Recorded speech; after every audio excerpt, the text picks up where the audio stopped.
Hello and welcome to Problem Solving with the Pre-1850 Census, Investigating the Tick Marks Part 2. My name is Diana Elder and I'm an accredited genealogist, and I'm excited to share the second part of this series with you. The content of this video, as well as the thoughts, views, and opinions expressed herein, belong solely to the creator and do not necessarily reflect the views of FamilySearch International and Roots Tech. So just an overview of what we talked about in part 1. We discussed the challenges of the pre-1850 U.S. research. We did a little introduction to the case study and the research process. We talked about how the census came to be, what is found in the census from 1790 to 1840, and a little bit about the pre-1850 census records. And in part 2, we're going to dive into the case study using the pre-1850 census records, and scattered throughout that, I'm going to give you lots of tips for searching and using these records. So here's our case study and our research question, which might sound similar to some that you might have. Who was the father of Rachel Cox, who was born about 1828 in Indiana and died between 1870 and 1880 in Falls County, Texas? Rachel married Hickman Monroe Shults on 4 July 1848 in Navarro County, Texas. And here you can see just a little bit of that original marriage record. Now, this is the only place where Rachel is named with a maiden name of Cox. And a marriage record is a pretty good indicator of a maiden name. Rachel was born in 1828, so she was about 20 years old on this marriage record, so it's unlikely that she had married previous to this. So we have a pretty good guess that her surname at the time of marriage was Cox, and then her father would also be named Cox. Now, as we talk about the genealogy research process, we want to make sure that we are doing these steps, which will really help us to make progress rather than just spinning our wheels and looking at records and never really knowing if that record is for our person, and without ever really coming to a conclusion. I had worked on Rachel Cox for years, thinking that possibly a man named Benjamin Cox was her father, but it wasn't until I did a complete research project on Benjamin and Rachel and their relationship that I was able to pull everything together to prove this relationship. So let's just briefly look at this. Set an objective. So my objective was to find the father of Rachel, and with the hypothesis that Benjamin was a good candidate to prove that. My timeline analysis consisted of looking at all the records for Rachel's life, and then once I had the candidate of Benjamin Cox, to look at all the records of his life and see how Rachel connected to those. And then, of course, we have to know about the location. How will we know what kind of records to search unless we have studied the repositories and we know what's available?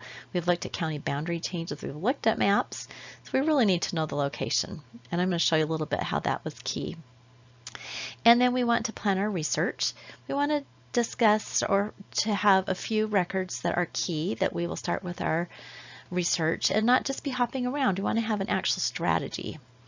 And then as we are researching, we put our findings into a research log, add a citation so we have a record of where we've been so we can return to that record when we need to, and then we write something so we can bring it all together.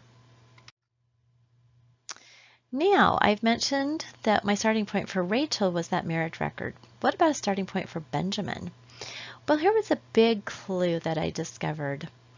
And this was important because this was the same year that Rachel married Hickman Monroe Shults, and he's listed here as M. Shults, with a little bit different spelling, as I have found throughout all the records. Interesting spelling for the surname of Shults. So M. Shults and Benjamin Cox were among a group of men who were road commissioners. Texas was brand new. This was a new county. This was the frontier, and they were doing a road. And so these two men worked on this together, and their proximity in the area meant that if Rachel was a daughter of Benjamin Cox, it would make sense that she married Hickman Monroe Shults. Same time, same place. Even though nothing here says that she is the daughter, this was a good starting point. So some research strategies. When you have a record like this that gives you clues, what can you do? How can you try to tie that to your person? Well, one of the things you can do is research all the known records of an individual's life. And in this case, that would be both Rachel and Benjamin Cox. And especially when we're moving back in time, we have to look for clues in those pre-1850 records, generally starting with the census records. As I mentioned, we can study the locations and we can research the fan club. If you've never heard that terminology, that stands for friends, associates, and neighbors. All those people around our ancestors. When they are tied to our ancestors in their records, that can help us to know it's our ancestor and not a person of a similar name. So these are some strategies that I use, and then I'm going to show you through example how I used those to help me prove Benjamin as the father of Rachel. Let's take a look at the 1850 census for Rachel Cox Shults of Navarro County, Texas. This was just after her marriage in 1848, and so she's here with her husband, H.M. Shults, and her son, William H. Shults. Notice that she's age 21, so now we have a date of birth, approximately 1829. Other censuses shown her born about 1828, so that's a good range, 1828 to 1829. And she's born in Indiana, which also agrees with her other censuses. So now we have a bit of a profile for Rachel that we can try to match up to the profiles of Benjamin Cox in the various census years.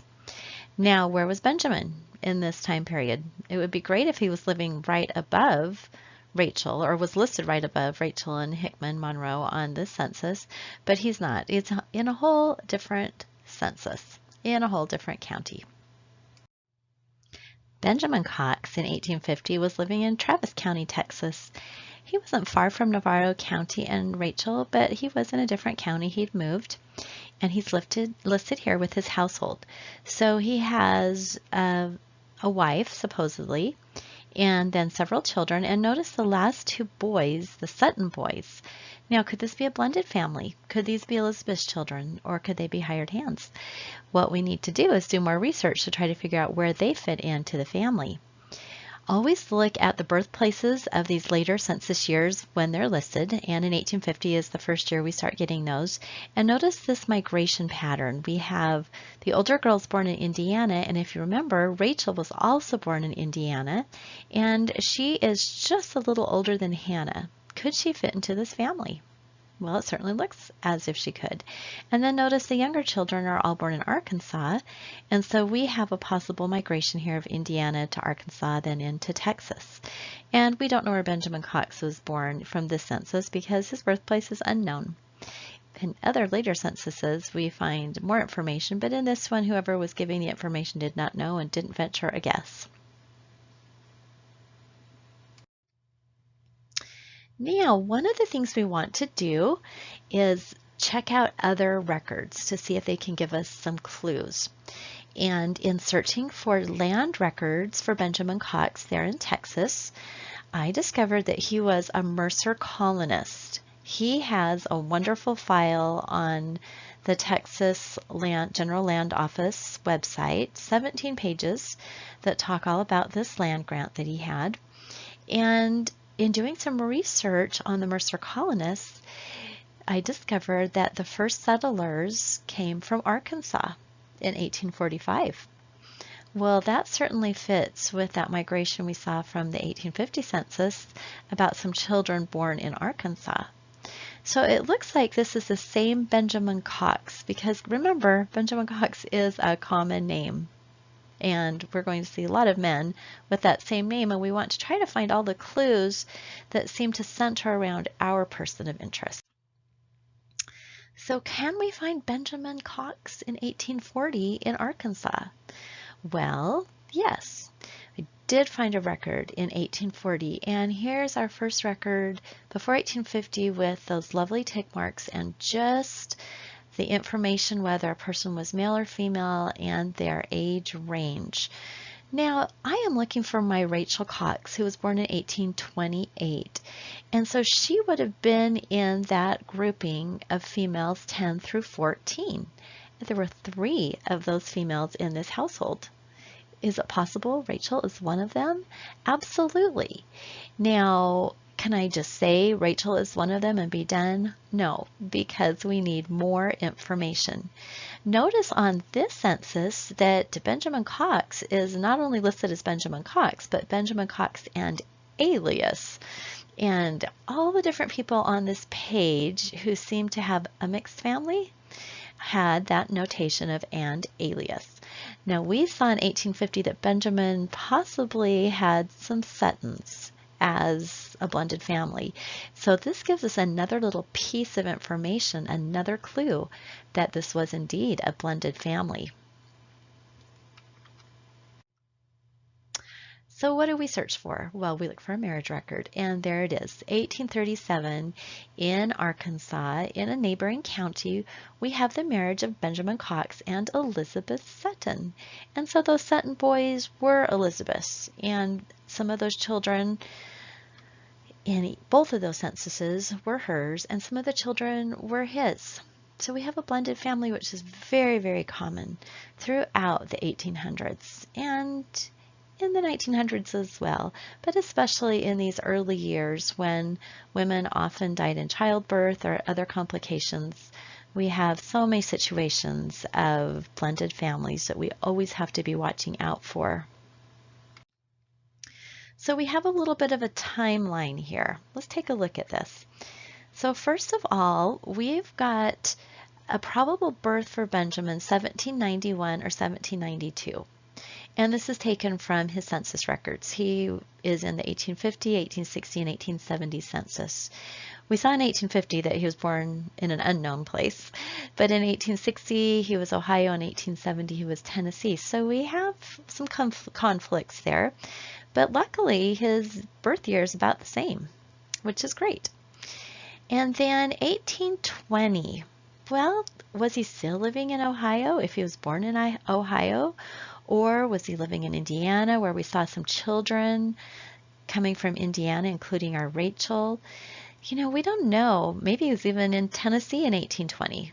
We're hypothesizing here, trying to decide where we should be searching.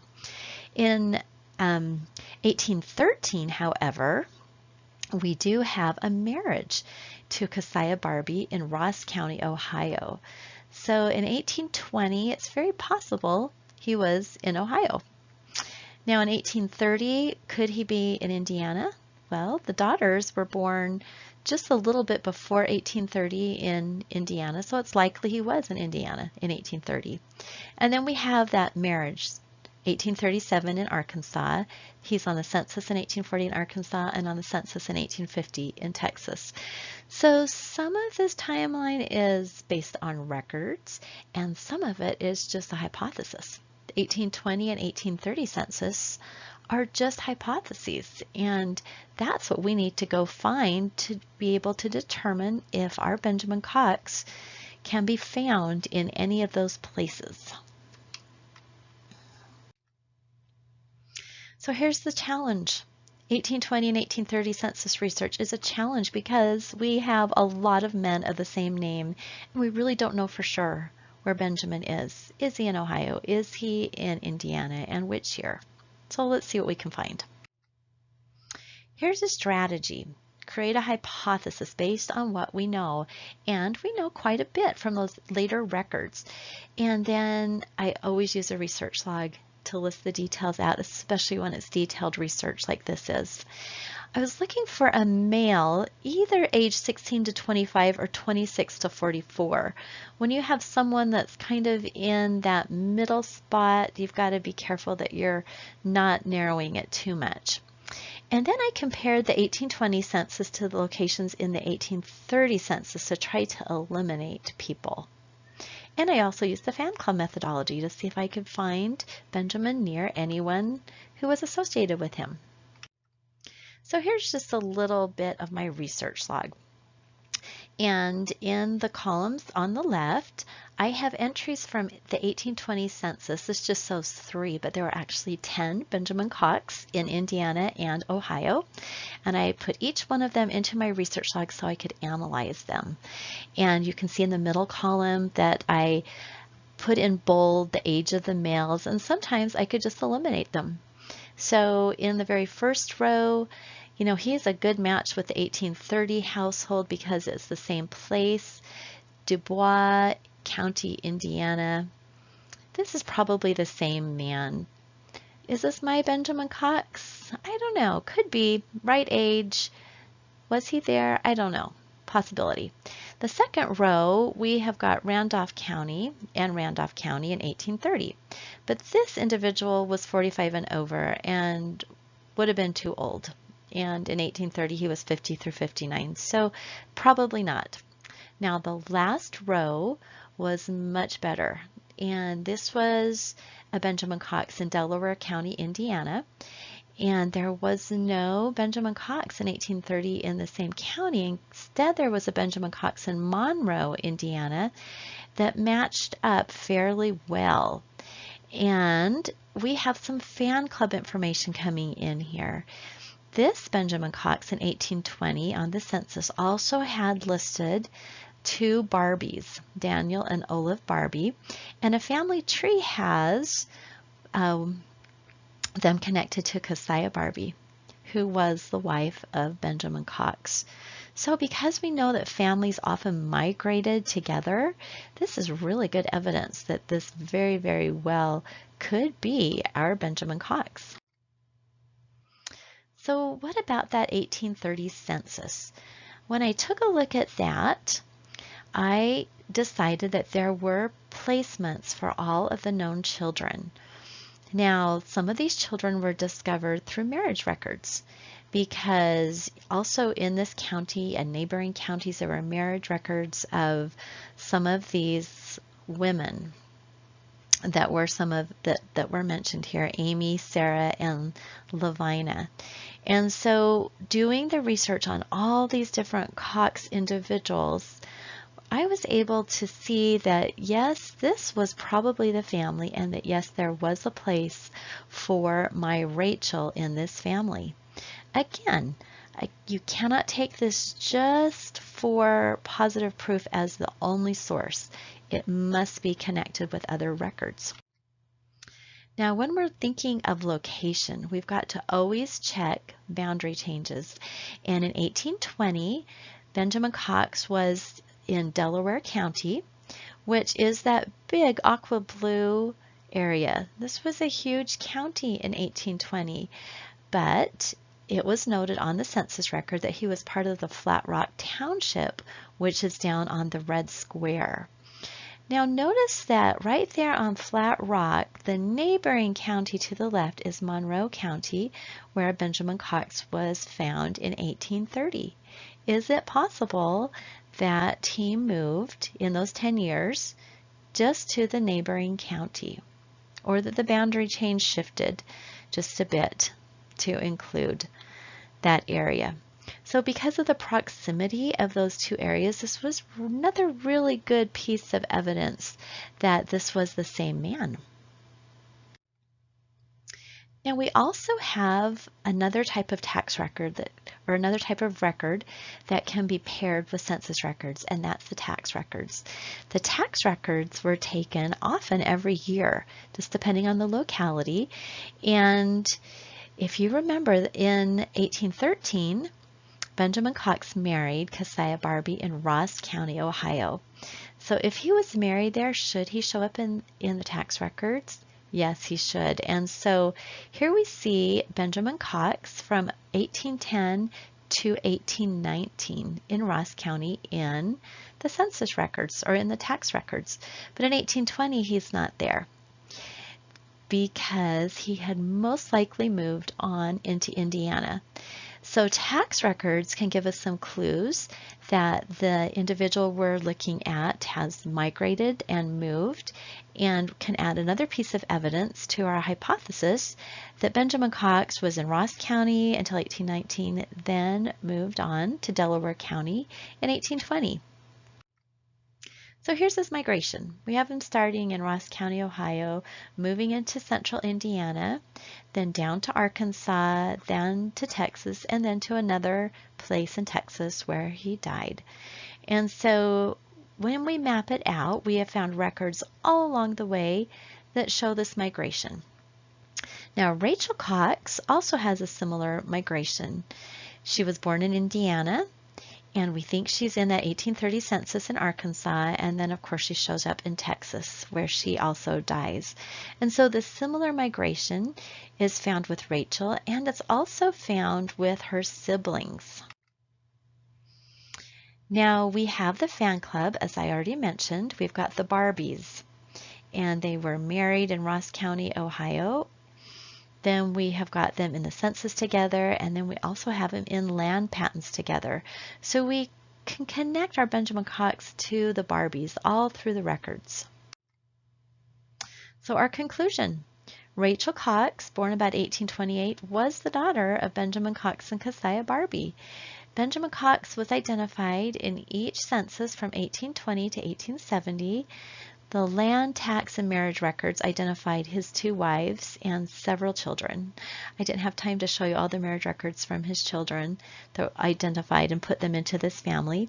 And then finally, autosomal DNA was the final proof that Rachel and Benjamin Cox had father and daughter relationship.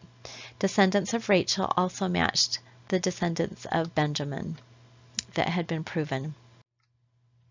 And so, again, for more help on census, go to FamilyLocket.com, where you'll see articles and podcasts that can help you and give you some ideas about searching these great records, even though they're a little bit more difficult when we move back before 1850. And there's a podcast image for you so you can see what that looks like when you pull that up on your podcast app. And please go to FamilyLocket.com/rootstech to get templates and more ideas about how to become a better researcher.